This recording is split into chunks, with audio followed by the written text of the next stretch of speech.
morning, everyone. Good morning. Welcome to our 2024 educational presentation. So if you're coming to our concert this Friday, we hope that it'll give you a little bit better opportunity to become acquainted with the instruments of the orchestra and some of the performers you'll see on stage this Friday. So it's a fun, small crowd, so don't be afraid to ask questions and have a good time. Thanks again for coming. And this is our concertmaster, Taylor, and she's going to tell you about whatever instrument this is.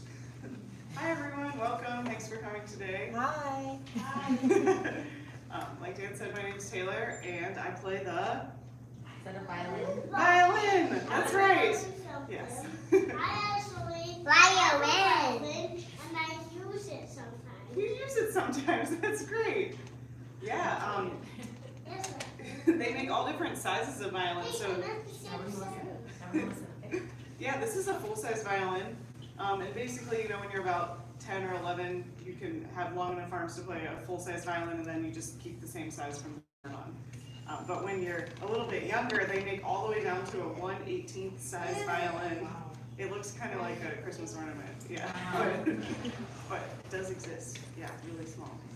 Okay, let's look at the violin for a second. What is it made out of? Wood, very good. And the first violins were actually made in Italy in the 1500s, so a really long time ago. Maybe you've heard of a Stradivarius before. That's a really famous old violin. Now they're worth like millions of dollars. I don't have a Stradivarius, but one time I did get to play on one and it was really scary. I gave it right back. Okay, so the violin is made out of wood. What else do we notice? How many strings does it have? 4 strings, that's right. And back in the old days, the strings used to be made out of goat and cat guts. And they would turn them into the strings. But now they're made out of like steel and metal, so no cats were harmed in these strings. What about this? Does anyone know what this is called?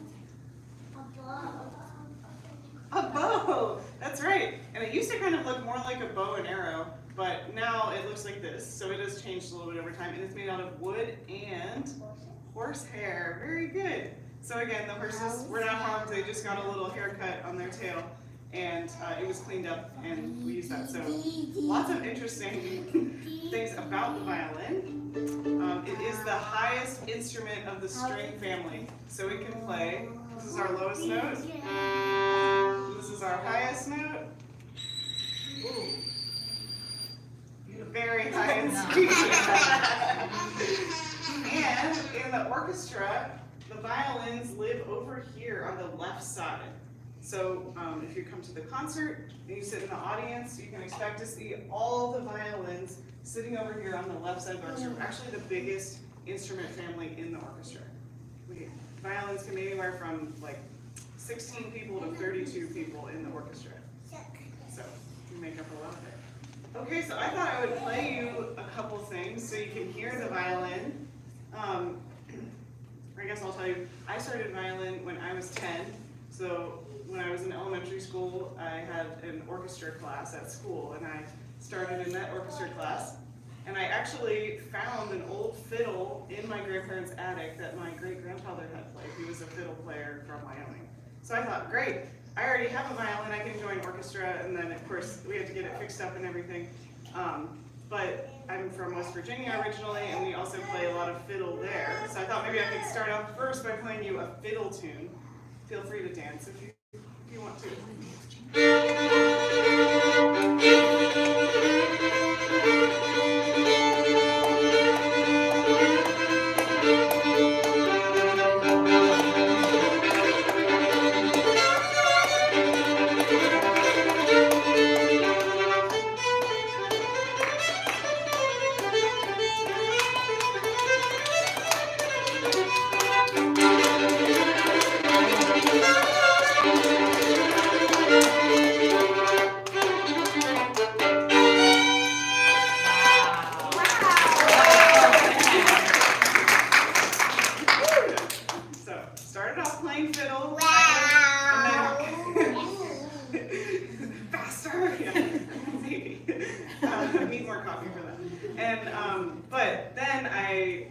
up playing an orchestra, and I went to college for violin and music education to be a music teacher. And now I teach at St. Norbert College. I conduct the orchestra and teach strings there. So I gave a recital there not too long ago, and it was all about birds. So all the songs related to birds or different types of birds or bird song. So I thought I'd play you a little clip of one of those as well. It's called The Hot Canary. Does anyone know what a canary is?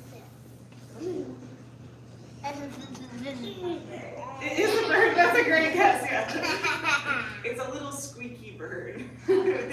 Really cute. Also sings lovely songs too. So this composer wanted the violin to sound like that high squeaky bird. So listen close and see if you can figure out what sounds like a bird. And maybe we can talk about it afterward.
Very high pitched, absolutely.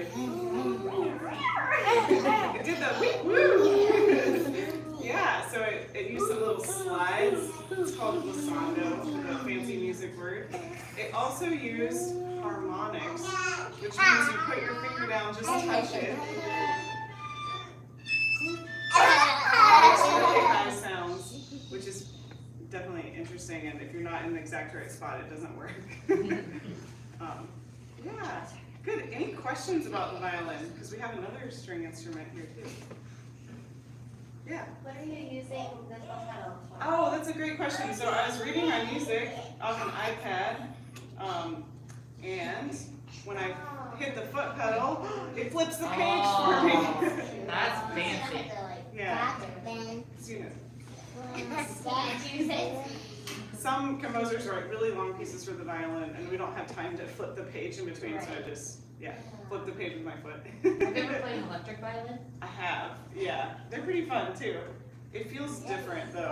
Sometimes electric violins have 5 strings, so then there's a string on a viola, too. But it's definitely fun. Yeah. questions. You said you were a concert master, right? Mhm. What does that mean? So that means that I'm first chair, first violin. So I walk out at the beginning of the concert and I get to take a special bow, and then I turn around and the oboe plays the tuning notes. So I signal the start of the concert. Oh. If there's any solos in the music, I get to play them too. I'm I'm special. She also gets to lead and coach the other players. Yeah, definitely. It's important too. Yeah, so I decide the bowings that go in the music, and if we're gonna play it a certain way, I get to talk with the conductor about that. And if anyone in the violin section, they will usually ask me, and then I'll ask the conductor. Can you go between violin and viola pretty easily since you already, I mean, I know they're different. Yeah, three of the strings are the same, and the way that you play it is mostly the same. Okay. It's a little bit bigger, so you have to stretch more, and it's a little bit heavier, so you have to use more weight. But the viola reads in a different music, so it reads alto and clef. So that's the hardest part about going between. You have to read a different clef. But mostly it's similar. Yeah. Does anyone in here play the violin? You try. So I'm taking the violin, I mean, I just did it continue. Yeah. So she has interest in it one day, so maybe she'll be with my Yeah. Okay, well maybe I'll hand it over to our other student family member. Thank you. Thanks, Taylor.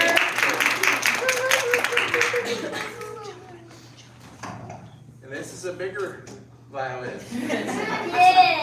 This is actually called a double bass, but it belongs in the same family. And it's a string instrument too. The violin is about a foot long. This has about 3 or 4, it's about 4 times the size of the violin. Okay. It sounds different too. And she was making all those sounds that sounded like a bird and really high. I like the bass because it sounds to me like chocolate. Listen, and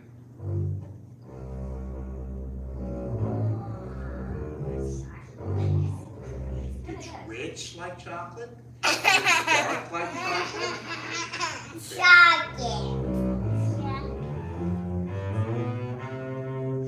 And some people think the bass is kind of, well,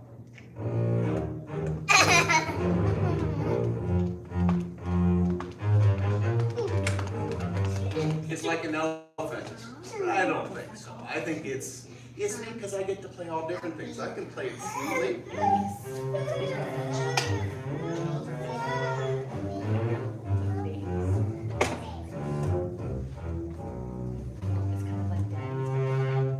Or I get to play things that are kind of scary.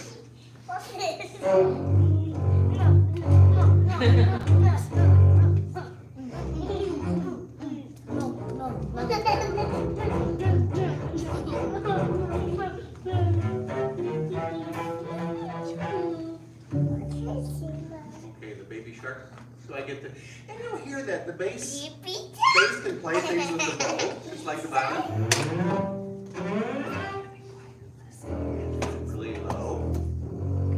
It's actually the lowest sounds except for 3 notes on the piano. I think the kettle drums go lower too, but. And you get to play the bass with your finger.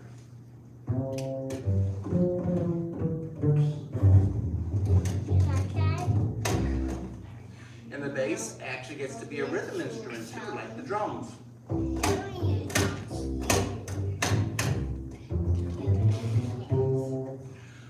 I played the violin when I was young, okay? And I learned how to play the bow, but it sounded too high to me. And when I was actually in probably junior high, it's a hard instrument because it is big. You know, when I was a kid, we didn't have little ones. And you know, when I was playing the violin, I couldn't even see the top of it. But in junior high, I saw one of these laying down in the corner, and I was kind of looking at it and plucking the strings. And a teacher came over and tapped me on the back, and And he said, hey, Clemens, you know how to read music. If you learn how to play that, you'll never be out of work. And I don't know why that stuck in my head, but I said, I'll pick up the bass. So when I went to high school, I didn't really want to play the violin, so I just kind of showed up and picked up the bass and they said, I'm a bass player. Okay. So then after that, I kept playing. It was a lot of fun. That's pretty much about the bass. Okay. It's a stringed instrument and it can make neat sounds. It's a fun instrument to play.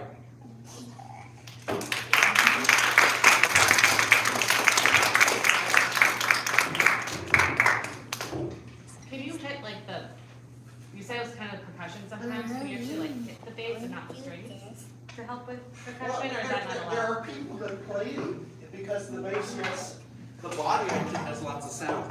Yeah. And there's something called a cajon, a box where people Yeah. play. But I see, actually in some of the Spanish music, you'll see people play. Yeah. There's it's called rockabilly, but when they actually slap the strings. I'm not good at that, but you'll see them do some very fancy rhythm stuff. But usually the rhythm's in the tone. And the bass is a pretty powerful instrument because it's really important to be in tune. If anything else with the bass, you have to be in tune, whether you play fast or not. And it's no good if it isn't in tune because everybody kind of hears that. We don't listen to the bass as much because it doesn't play the melody like the violin. Okay? But it's always in the music, and you hear it, you feel it. Any other questions? No. No. It's time for another instrument. How about it?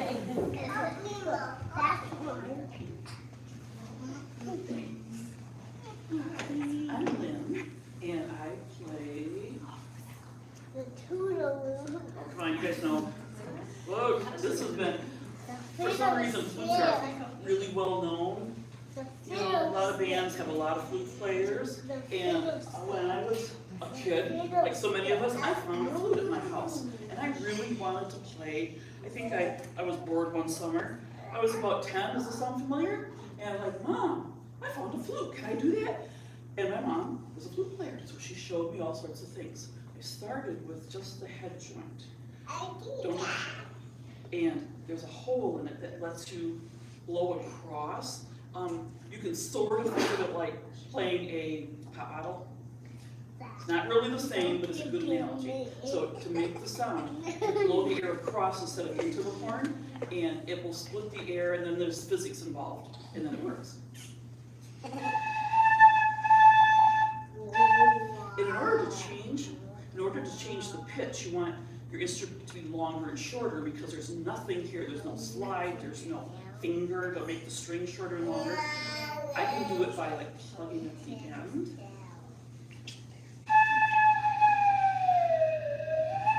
So now I have a slide whistle. Fun to play with and irritate your sister, right? But really what happened is they added a length of it. Now early flutes, probably between 50 and 60,000 years ago, not as old as violin. But scientists found one in a cave about 60,000 years old, and it was made out of a bird bone. So birds have hollow bones, that's why they can fly, because they're so light. And someone had put little holes in it, and then they could play it, but it was played this way. So it was played like a recorder. Oh yeah. So flutes are made out of bone and ivory and wood and bamboo. Heck, that's an easy one. You can just picture, oh yeah, all these toy flutes. Bamboo's cool. And pretty sturdy too, unlike bone that would chip easily, or glass. I have a glass flute, not replayable. Okay, so now we have a regular flute, and as a kid, I learned the easy fingerings first. Ones where you can really hang on to your flute and not let it fall. A lot of things to learn, like how to exhale without hyperventilating, because you exhale more than anybody else, I think. And then I learned a lot of notes. Then I learned more notes.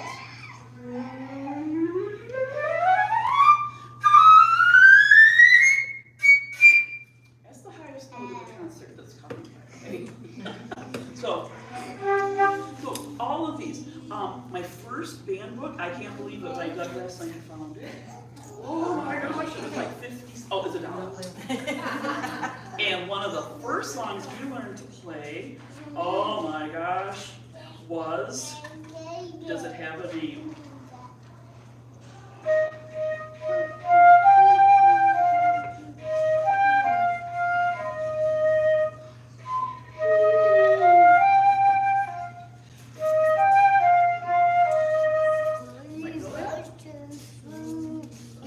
Okay.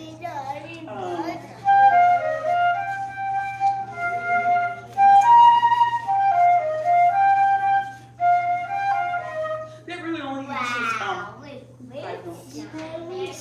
notes. Oh, yes, perfect. Name that tune you just won.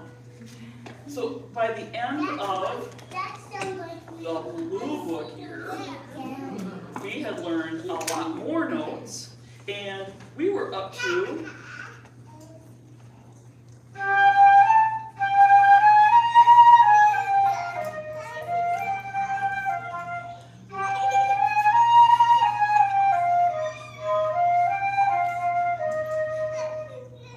cool, and it's called Ode to Joy. Yes, yes. What's the other one?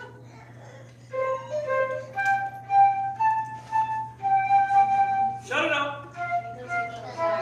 Twinkle, twinkle. Okay, you're gonna hear Twinkle, Twinkle on Friday, but not from me. You're gonna hear from the violins, which is very, very cool. Okay, so I went into middle school and high school and found myself a private teacher. Now, you take classes in class, the band or the orchestra director, but this was a band thing, not an orchestra thing. So then I started getting different music, and my teacher would, my teacher would give me, here, Lynn, go play some back. So I started practicing. I learned how to practice with a metronome, right? And a tuner. And it tells you how sharp and flat you are, just like Lee was talking about.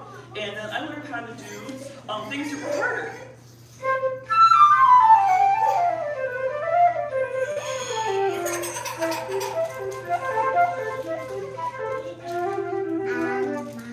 Okay, and pages and pages of that. We kept going, learn, the thing I really liked doing when I was a kid was playing with other groups. So I played in the band at school, I played duets with my girlfriend down the street. Mom hauled us along and we played in church, and we played for the nursing home, and I got to play in a youth orchestra, just like St. Robert has. And there's a symphony piece.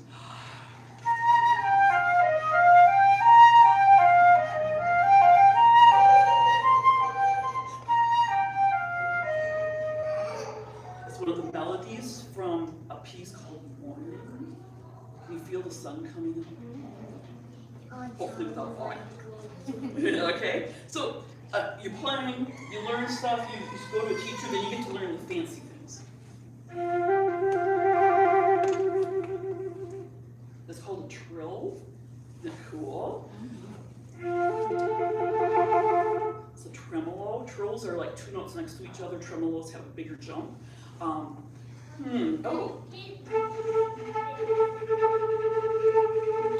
Where you double tongue, instead of going 2, 2, 2, 2, 2, you go 2, 2, 2, 2, 2, 2, 2, 2, like kitty, kitty, kitty. Triple tonguing, very handy when we have to play super duper fast. Triple tonguing, oh yes, and I got to add an instrument.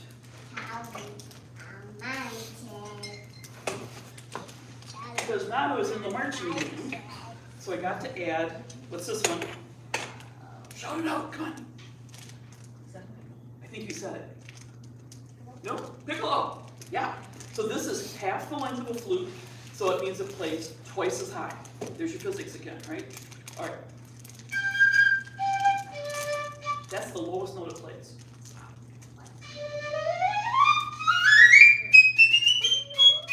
Whoa, it gets right up there. So here's a song. My school was on a lake, and so we were called the Sailors.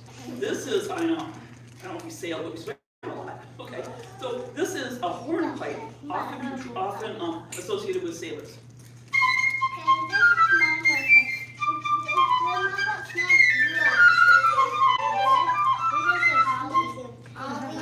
Pretty fun, like like that one. Learning all sorts of other things from my teachers. Music is on the page. I mean, it's written out, it tells you to do things, but it's really a roadmap because that's not everything. You have to learn how to tune, how to play with other people, how to be a team member, how to be prepared for your rehearsals and performances, and how to play like nuance. Just little things that make the song really nice, better than just a note on a page. Have you ever heard a computer talk? You talk to Siri, right? Okay, and you really, she's pretty good. But old computers just sounded like this, and now they sounded the same. You know, so, all right, so this is a song you probably know, and I want to show you the difference in how the tone color can change and how the feeling of music can change.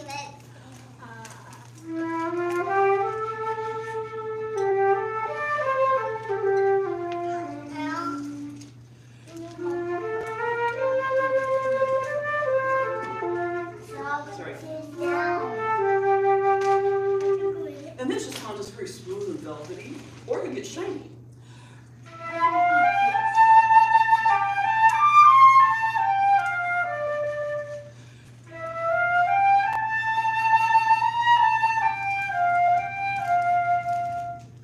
Oh, it can get even shinier and play birdie type things like Taylor did.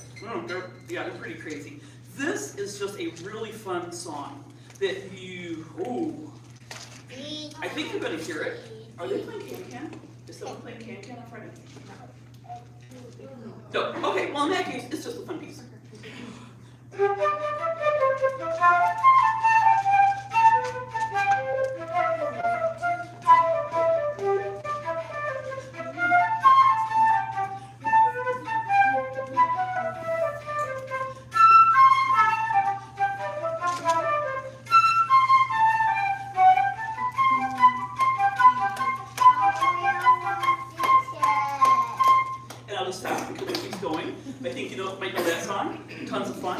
So, flutes and piccolos go together.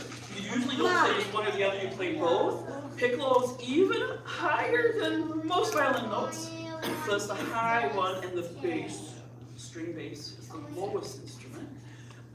Flutes, you can be one person to a part. There are not 36 flutes in the flute section, like they are in the violin section. So, what questions might you have? Flutes are pretty familiar. I don't see that being an issue. How about piccolos? Any questions on piccolos? Why is it black? Oh, because like your instrument, this one's made out of wood. Many piccolos are made from metal, but this has a way better sound. If I'm outside playing marching band, I will take out my metal piccolo because it's durable. This is wood and much more, susceptible to the seasons. So this is, this has a much prettier tone and appropriate for a symphony. Yeah. So when you play outside in the marching band in the winter, does your lips get stuck on the instrument? I don't recall that. I can take a reach that memory.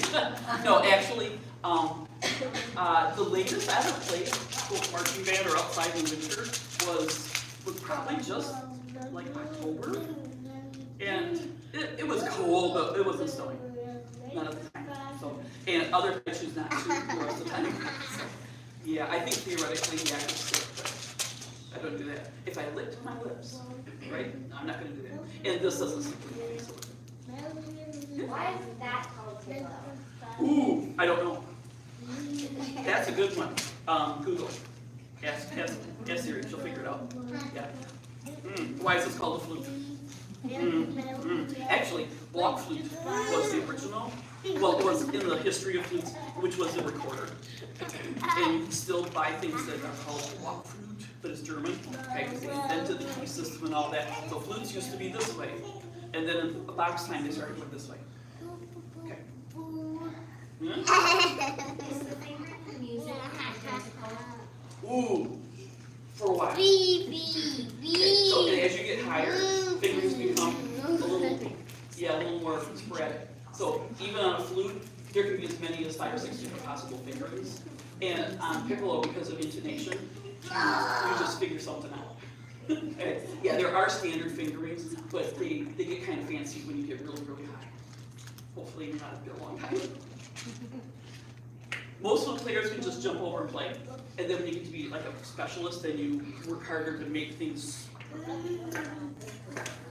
Okay, and we're going to clarinet. Very good, thank you.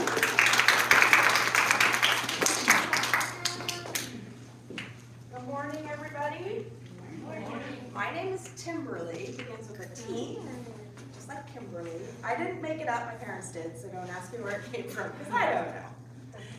So Lynn told you already, I was going to ask if anybody knew what this is, but she told you it's a clarinet. So I play clarinet in the orchestra, and there are usually just two of us. So Taylor's up there with her 47,000 violins, it's just two clarinets. And so we are kind of loud, we project over the top so everyone can hear us, really soft. So the clarinet is not actually very straight. You see it starts skinny at the top, and then it flares out at the bottom. And this is called the bell. It looks just like a bell. Imagine a Christmas tree bell. And then the middle parts, very creatively, are the top joint and the bottom joint. So you can remember which one goes on the top and the bottom. And then the barrel, and then the mouthpiece, where you attach a reed. It's made out of wood, and when you blow through it, it vibrates, and it blows sound through the clarinet and out the bottom. So I'll play a couple of notes for you.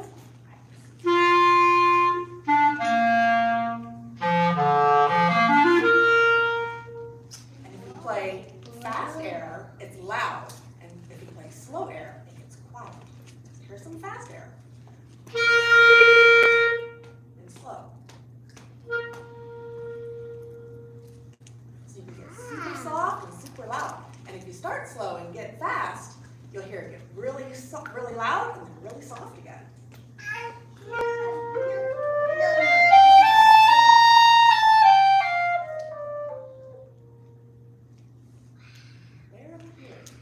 The clarinet's very unique like that. We can almost, I can tell you're playing. You're playing so softly. So, when you put the clarinet together, I did it before you guys arrived, but use cork grease to join all the parts together. So if you jam them together, they might get stuck. So it looks like a little stick of chapstick, and you put it between each cork, and you slide it all together, and everything's nice and tight, and nothing falls apart. And when you start on the clarinet, I started when I was 10 years old. So I've been playing it for many years. I'm a little bit older now. You usually start with very simple songs that everyone will recognize. And I think Lynn may have played this earlier. Let's see if you recognize it.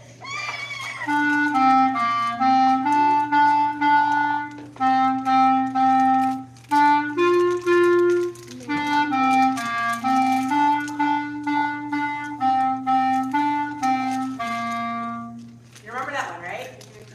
Yeah, so from day one, you can almost play a simple song like that. And as you practice and practice, you learn more notes. You learn how to tongue faster and play louder and softer and higher and lower. And then you can play a little bit more complicated things.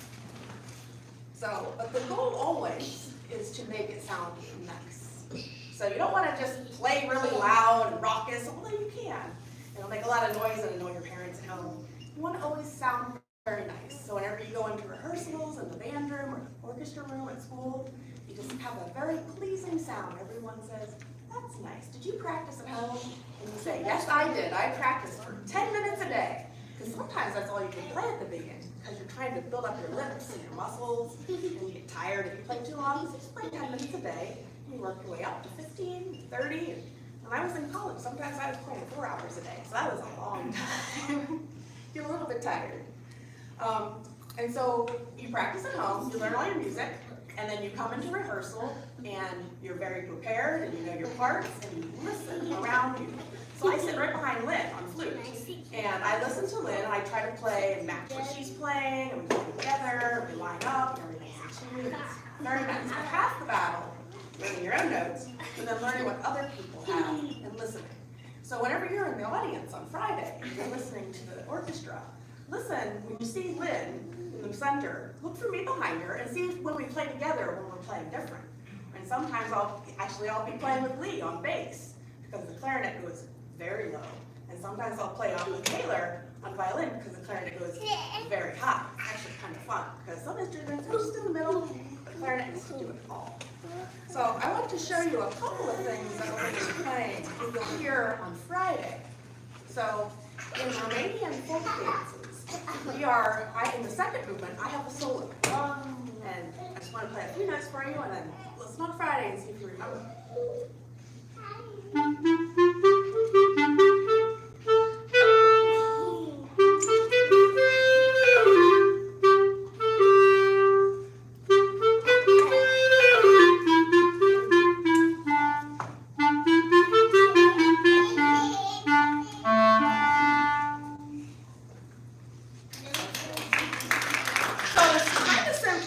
Notes to Mary Had a Little Lamb, if you notice, right about the same fingering, same notes. You put them in a little bit different order, a whole different tune. Another thing you'll hear on Friday is Young Person's Guide to the Orchestra. And this is our big piece on Friday. You'll start out with a theme where everybody plays the same thing, and in the middle section, every instrument has a variation of that. So the flutes play all their fluty notes, clarinets do the high and the low, the basses have a crazy thing that's very fast, and every instrument gets a little bit of a feature. So here's a little bit of the theme that you can listen for on Friday.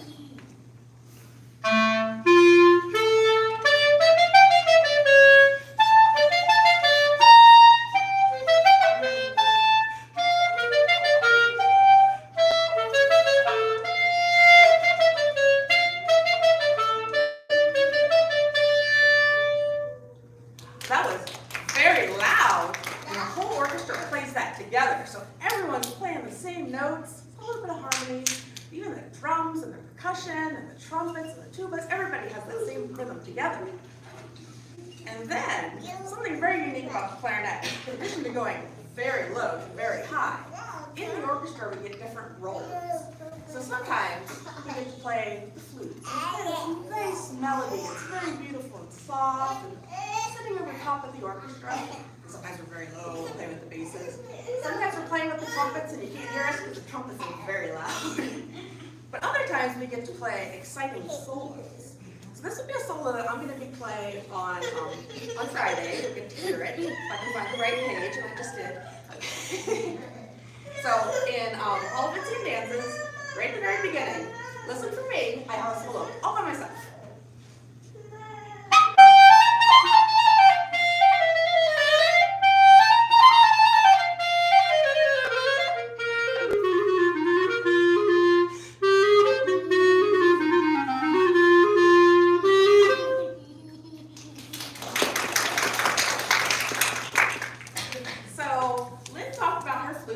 Out of metal, and the piccolo is made out of wood. What do you think this is made out of? Wood. Correct. Usually whenever you get to be my age, you play on wood clarinets. When you start out, they're made out of plastic. So they're a little bit cheaper, and then you can learn all the different notes and you work your way up to one.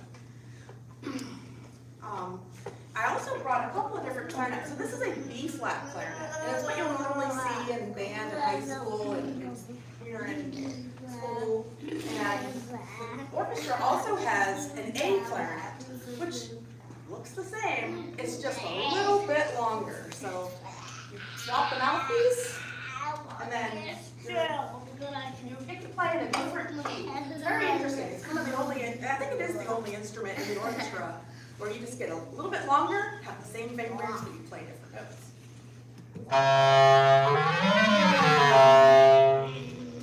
So I'll play those exact same notes, same fingerings on this, and you'll hear that it's a little bit higher.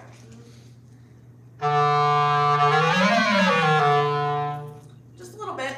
So that makes it very nice for key changes in orchestra because you don't have to learn all the sharps and flats, you can just play off the clarinet. And I also brought an E-flat clarinet, which is a little bit smaller. So, much like the flute, Lynn mentioned that you have the same fingerings from the flute to the piccolo. All the fingerings are the same on the clarinet. It just sounds a little bit different. So this one's smaller. Do you think it's going to play higher or lower than the ones I just played? Yeah, just like the violin, where the violin goes really high and the bass gets bigger and lower. Clarinets are very similar. These are the same notes.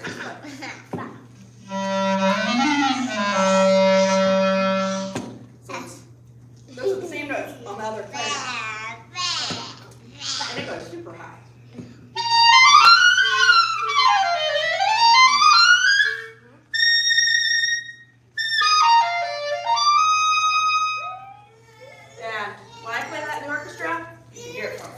blocks away. It's super loud, super high. So that is an introduction to the clarinet. There are other clarinets too. So the B flat, the A, the E flat, there's a smaller one than the E flat, an A flat clarinet. I don't own one, they're very expensive. It's about this tall, and then they get bigger. So alto clarinet, bass clarinet, contrabass clarinet, it's like a bass, a string bass instrument. They're super long, super low, and very exciting. So anybody have any questions for me? Yes. I need to lick that little thing. Well, my mouth is a little bit dry today because I'm talking a lot, but the reed, if it's dry, won't vibrate. It'll just sit there. If I try to play, it'll just go. So I have to wet it so that it has enough flexibility to vibrate back and forth, because that's actually what makes the sound. So my air comes out of my face, but if there was no reed there, there would be no sound out of the clarinet. So the reed vibrates, it has to be wet or else it doesn't make sound, and then that's what makes it, just comes out the bottom of the horn. Wow. Good question. Are these part of the women? Yeah, so we've got the woodwinds, which is right here. So wind, flute, and the oboes in the first row, and clarinet and bassoons sit in the back row of the woodwind. So if you're looking for me on Friday, I'm right here. Any other questions? Thanks for coming. We look forward to seeing you on Friday. We'll hand it off to Paul on French horn.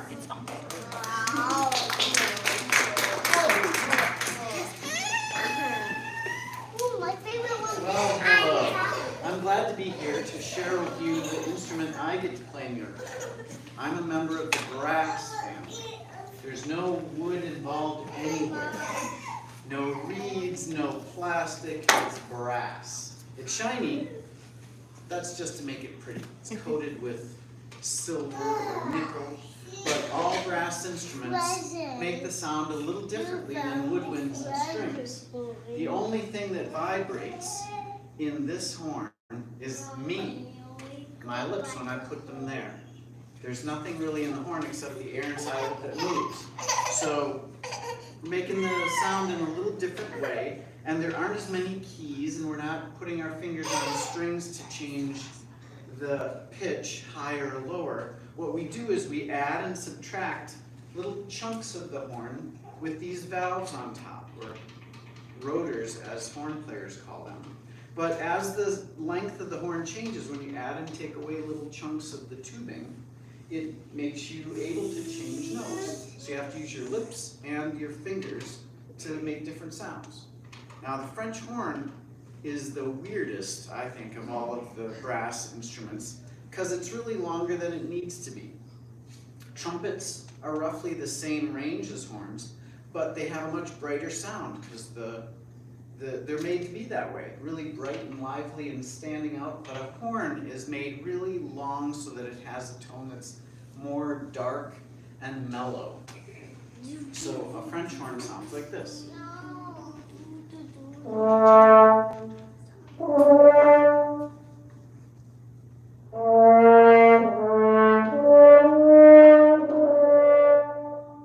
And of course, with any instrument you can play loud or soft.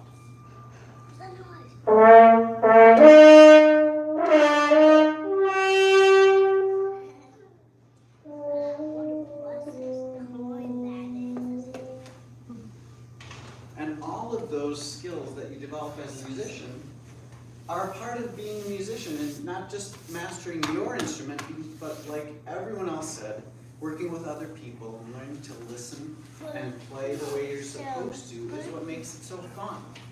And starting at a young age and working hard and learning these things takes so long and makes it so fun and interesting because you can make so many different kinds of music with other people. It's really something special. And it's something you can do your whole life. Like, look at all of us. We're old. We're still getting better. We're trying to. Learning new things, getting to play in different ways. Now, lots of people ask, what is going on with my right hand? It's hanging out in there. Well, that's where I keep my jelly beans. Because it's a long rehearsal, sometimes I need a snack. Just kidding, nothing in there. But with a French horn, because it's so long, When you unwind it, it's almost as long as a trombone. But it helps me make sure I'm playing in tune, and it can change the way it sounds as well. If I shove my hand all the way in, it makes it sound like this.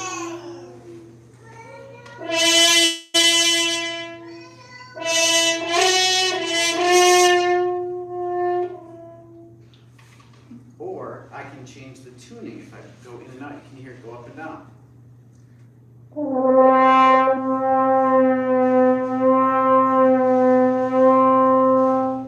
Because some notes are just a little weirder than others. All of those things are happening, and it's awfully interesting and fun to play. Sometimes you get really interesting solos or important parts to play in the middle of the orchestra. Other times you're just playing along, adding a little bit of sound and texture to the rest of everything, but that's what makes it really interesting. Does anyone have any questions about the French horn? Yes? What does it sound like it should be? Oh, well, it doesn't sound as nice. Plus then, what am I gonna do with this hand?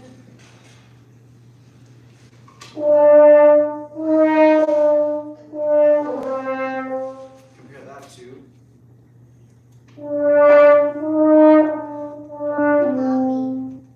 Just a little nicer and mellow. Why Yes? isn't there a device like trumpets have that for their mute part? A mute? I don't know what it's called.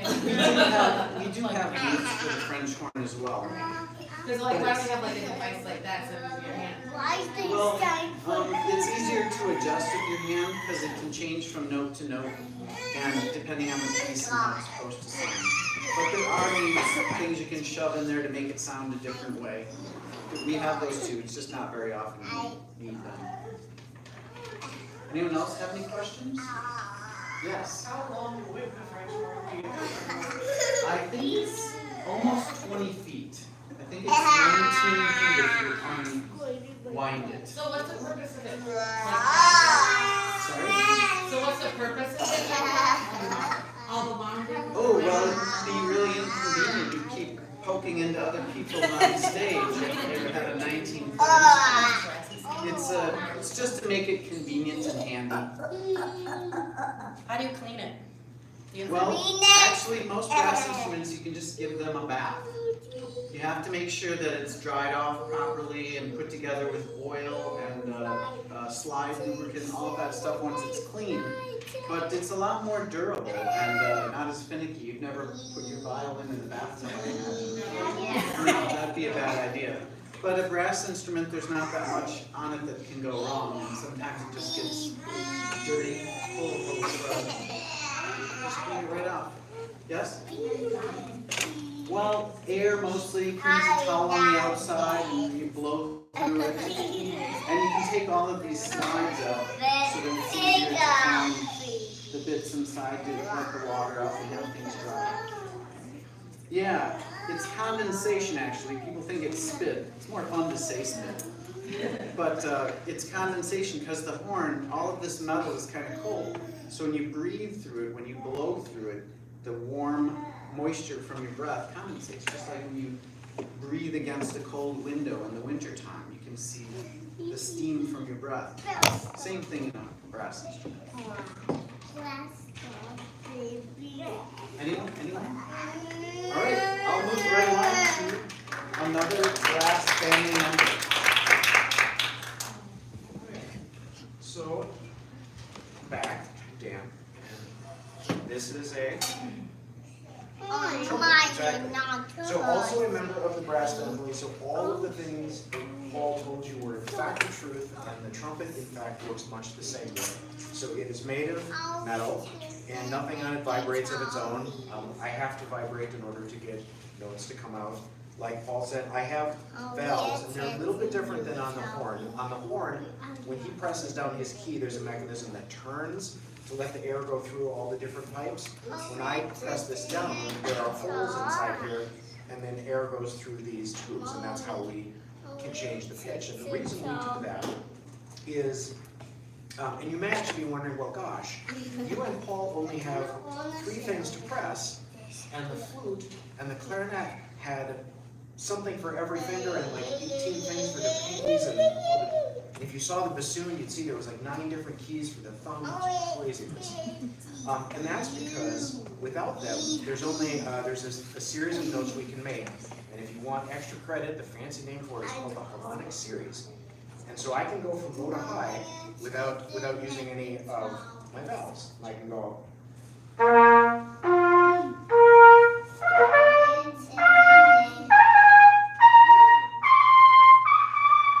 And I can keep going up as high as as fast as I can get my lips to buzz. I'm not going to do that because I didn't warm up, and it hurts a lot if you're not warmed up. But if you've ever heard, so when trumpets were first made, they didn't have any of the valves on them. Actually, all of the brass instruments started out with just a series of tubes with a mouthpiece on it, and that allowed us to use the notes of the super fancy harmonic series to play what most people recognize as bugle calls. So if you've ever heard it.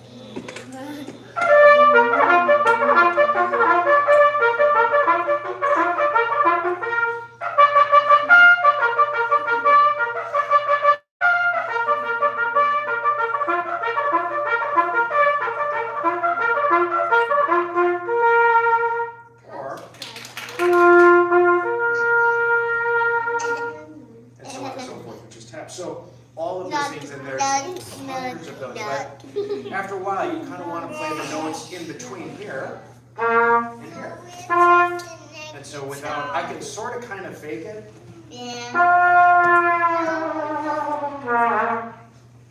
But that's kind of achy sounding. Like when Taylor can do all of the slides, Lee can do all the slides, and they sound really fun. I just sound like I'm tired and sad when I play them. So these valves allow me to play the notes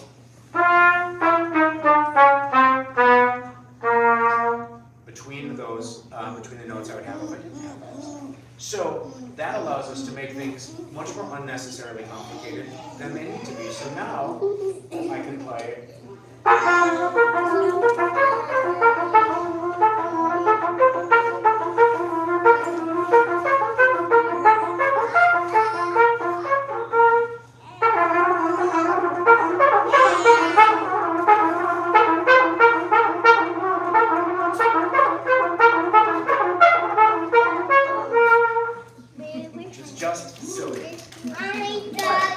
So there was a question when Paul was up about, and you'll notice, so I play with my hand here. I don't play like this because that's really uncomfortable and awkward to do for like 4 hours.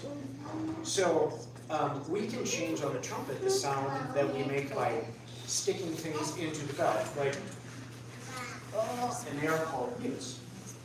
And so some of them, this is what we call a straight mute. And it kind of hangs out in there, and it makes the trumpet sound a little more brassy.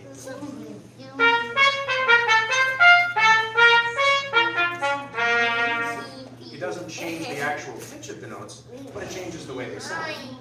I also have a cup mute. This is used a lot in jazz.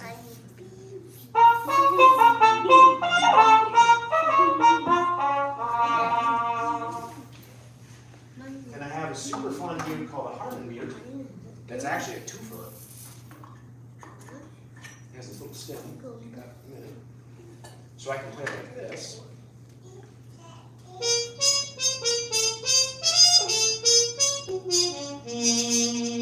Which gives it a buzzy sound. Or I can put this little stem in.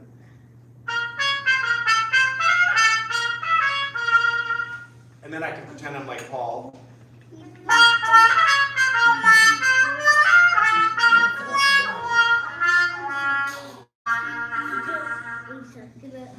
And then I also have the common household plug-in. This is the itty-bitty one that you might use to like clog a drain or unclog a drain in your sink. And I can play.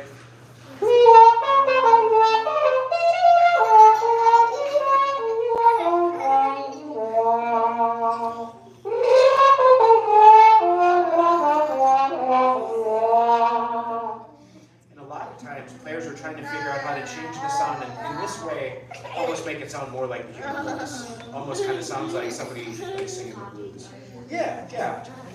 And if you, how many of you have ever seen the Charlie Brown cartoons. And you remember like the Charlie Brown's teachers at wah wah wah wah wah? Yeah. That's actually a trombone, and it has a plunger mute, and it's doing something kind of like that to make the Charlie Brown sounds. So there's a couple of things about the trumpet, and I think that's it for today. So we hope that you learned a little something today, and we look forward to seeing you at our concerts on Friday morning. Any last questions about the trumpet or about anything else you saw today? No? What's the difference between an orchestra and a symphony? There really is not. I mean, really, it is really the symphony orchestra. So that it has the standard collection of violins, viola, cello, bass, and the woodwinds and brass and percussion as the pieces that we play. So it's never quite the same, but they're basically the same thing. Awesome. We'll have a safe trip back home today. Enjoy the very beautiful sunny day. Yes? Bye, Tom. Do we have any time left? You have 4 minutes. 4 minutes. I'll do this. Okay, so I'm the conductor of the orchestra in the very center, and we're gonna play since it's a very long session for an hour. So I'm gonna divide you guys into 2 groups, and I'm gonna have you speak ta ta ta. So I'm gonna have you guys look at this hand. I'm gonna have you guys look at this hand. So when you see my hand go up like this, then ta, okay? Or you can clap if you like.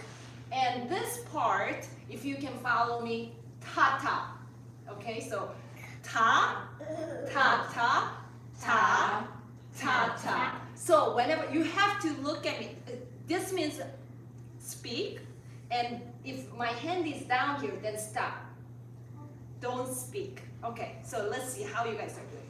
Ta, ta, ta, ta. Good. Now, so follow these hands. Ta, ta, ta, ta. Ta, ta, ta, ta, ta, ta, ta,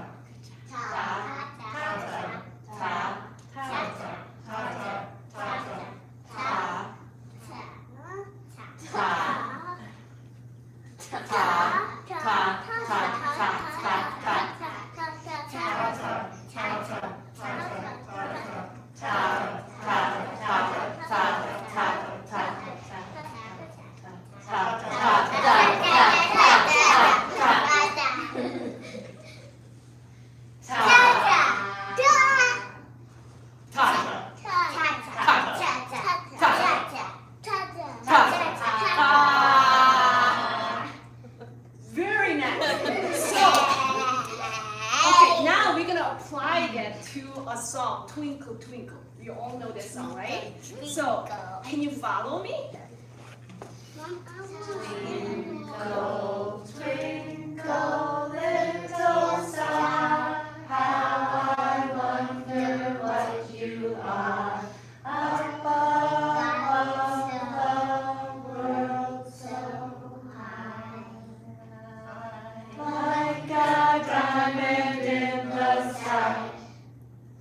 Twinkle, twinkle, little star, how I wonder what you are. So that's what the conductor does, okay? That's the role of the conductor. Can you name a few things what we just did? Anything? What did you, yes? Oh yeah, but what did I do? Went loud and soft. Huh? Yes, soft and loud, and what else? Yes, fast and slow. What else? Yes, and I also held it and also stopped the note and stopped everybody, so controlled everybody.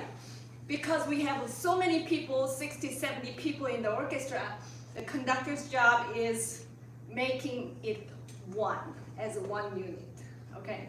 So, how I became a conductor? I never thought I was gonna be a conductor until I was 30 years So, don't try to count how old I am. But I played the piano, I sang when I was growing up, and I thought, well, I'm not sure if that's my route. And I prayed really hard to ask for guidance from God. And I ended up going to school with a really, really wonderful teacher. So I fell in love with the sound of our orchestra. So I thought, that's it. That's what I'm going to do. So that's how I became the conductor. Thank you very much for coming. And we'll see you on Friday. Oh, this is the baton that I sometimes use, not all the time, but a lot of times. Okay. Thank you. Thank you.